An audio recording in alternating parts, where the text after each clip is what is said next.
کہ تبلیغی جماعت پر بھی یہ بھی وہ بھی وہ بھی ٹیلی ویژن والے کل پرسوں میرے پاس آ گئے کہ جی اس طرح ائمۃ الحرمین کیا کریں گے؟ ائمہ حرمین یا کسی عربی مولوی سے کہتے ہیں تبلیغی جماعتیں خرافات والے قبوری جین ہیں، تبلیغی جماعت والے قبر والوں کو مشرکین کو لا کر کے نمازی بنایا، انہوں نے موحد بنایا۔ 6 نمبروں سے پہلا نمبر لا الہ الا اللہ، کلمہ توحید سے بڑھ کر کے اگر تمہارے پاس کوئی توحید ہے سعودی میں تو وہ بتا دو۔ کمزوریاں ہیں، کوتاہیاں اپنی جگہ پر ہے، یہ مدارس کی برکت ہے۔ دارالعلوم دیوبند قائم ہو گیا اور انگریز جب یہاں سے بھاگا، انگریز کے بھاگنے کے بعد ادھر دارالعلوم دیوبند ہے۔ آپ کو بتاؤں، مولوی آپ کو صاف نہیں بتائے گا، آپ کو بتا رہا ہوں صاف کوئی نہیں بتائے گا۔ آج افغانستان وہ بھی دارالعلوم دیوبند کی شاخ ہے، سب کو سبحان اللہ، کوئی بھی نہیں ہے، وہ الصلاۃ والسلام یا رسول اللہ والے بھی نہیں ہے، آپ سمجھ رہے ہیں نا، وہ یہ بھی نہیں ہے۔ اور وہاں جو ان کی حکومت آ گئی، سبحان اللہ سبحان اللہ، ایک چھوٹا سا ادارہ، وہ چھوٹا سا ادارہ لاکھوں میں کروڑوں میں کہاں کہاں کہاں کہاں کہاں پہنچے۔ عبدالرحمن سدیس دامت برکاتہ اللہ علیہ امام حرم جب وہ دارالعلوم دیوبند چلے گئے، کہنے لگے کہ کننا نسمع ان هناك جامعۃ کبیرۃ واللہ اول مرہ انا زرتها، پہلی مرتبہ میری آنکھیں ٹھنڈی ہو گئی، میں نے دارالعلوم دیوبند کو دیکھا پہلی مرتبہ۔ اس طرح مولویوں کو کہتے ہیں، وہ کہتے ہیں تبلیغی جماعت خرافات والی جماعتیں، قبوری جین جماعتیں فلان۔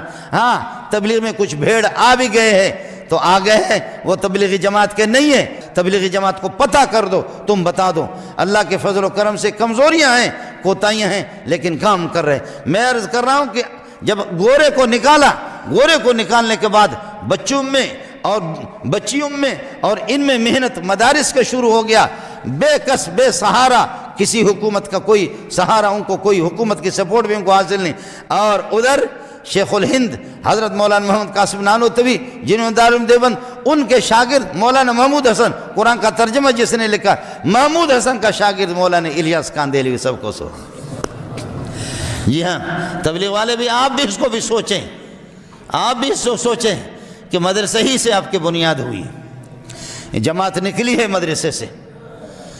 اور ابھی آپ نے دیکھا کہ اس قسم کے فلم ایسے بے حیا بے شرم ننگی تصویریں، ننگے فلم جو حیا سے ایک ٹکے کا بھی ان کا تعلق نہیں ہے، حیا دار کچھ ممالک نے ان کی اجازت نہیں دی، ہمارے ملک میں یہ فلم نہیں چلے گا۔ سعودیہ نے، اس نے بن سلمان نے، میں محمد بن سلمان کہتے ہوئے میرے دماغ پہ ہو جاتا ہے، محمد بن سلمان نہیں کہتا، بن سلمان کہتا ہوں۔ محمد پر محمد کا نام جب آتا ہے دل و دماغ روشن ہو جاتے ہیں۔ تمہارے نام محمد کس نے رکھا ہے؟ اور ہمارے اخبارات بھی ادھر ادھر کی تبلیغی جماعت پر پابندی لگی، تبلیغی جماعت پر پابندی لگی، تبلیغی جماعت پر۔ تو تبلیغی جماعت کیا؟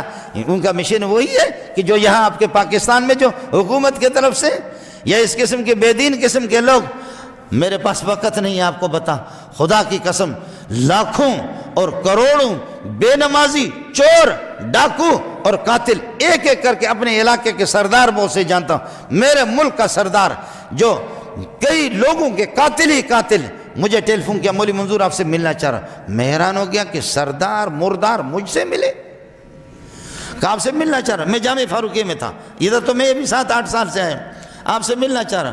میں نے کہا سردار صاحب آپ اور میں، کہا جی میں الگ تھا، میں تھا، تو تھا، لیکن اب میں بھی تو ہو گیا، تو بھی میں ہو گیا، اب ہم ایک ہو گئے۔ میں نے کہا وہ کس طرح؟ سردار صاحب آ گیا اور ہاتھ میں تسبیح ہے، سردار صاحب کی داڑھی میں نے دیکھی، حیران ہو گیا کہ میں نے وہ سردارا کیا ہو گیا؟ اس طریقہ پر یہ کہ تیری روح نکل گئی تبلیغیوں کے قدموں میں۔ کہنے لگے کہ بس میں نے ایک ان کے سیروزہ ان کے پاس نکلا، ایک بیان سنا، اس کے بعد انہوں نے چلے میں مجھے منتقل کر دیا۔ چلے میں پھر ظالموں نے کہا کہ یہ سرداروں کے دماغ میں غرور ہوتا ہے، کھانا کھانے کے بعد کہتے برتن اسے دھلوا دو تاکہ غرور ٹھیک ہو جائے۔